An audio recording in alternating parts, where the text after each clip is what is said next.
अपने दुखों की वजह खुद ना बने। एक स्टोरी के माध्यम से बताता हूँ, आपको समझने की पूरी कोशिश कीजिएगा। बड़ी ही आसान भाषा में आपको समझाता हूँ। एक बार गौतम बुद्ध नगर में घूम रहे थे।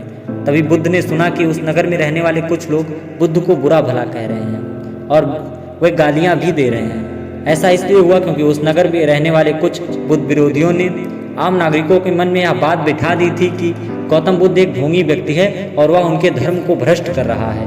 इसी वजह से उस नगर में रहने वाले लोग बुद्ध को पसंद नहीं करते थे और उनको अपना दुश्मन मानते थे।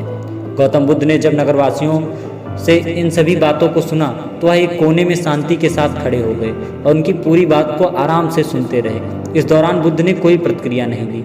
कुछ देर बाद जब नगरवासी बुद्ध को बड़ा बुरा भला कहते हुए थक गए और चुप हो गए तो गौतम बुद्ध ने उन नगरवासियों से कहा, क्षमा चाहता हूँ, लेकिन अगर आप लोगों की बातें खत्म हो गई हों तो मैं यहाँ से जाऊँ। यह सुनकर उनको बुरा कहने वाले लोग बहुत आश्चर्यचकित हुए। तभी एक व्यक्ति ने बोला, हम लोग तुम्हारा गुणगान नहीं कर रहे थे, तुमको उल्हाने दे रहे थे।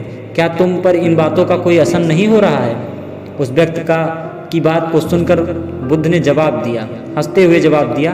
गौतम बुद्ध ने कहा, आप जब चाहें मुझे जितनी गालियां देना चाहें दे दें, कितना भी बुरा कहें मैं इन्हें खुद पर लूँगा ही नहीं, क्योंकि मैं जानता हूं कि मैं कुछ गलत नहीं कर रहा हूं। इसलिए इन बातों को जब तक मैं स्वीकार नहीं करता तब तक इनका मुझ पर कोई असर नहीं पड़ने वाला है।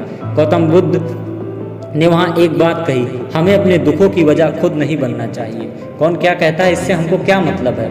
बने रहें, बहुत जल्द एक नई जानकारी के साथ आपसे फिर मिलूंगा। तब तक के लिए जय हिंद।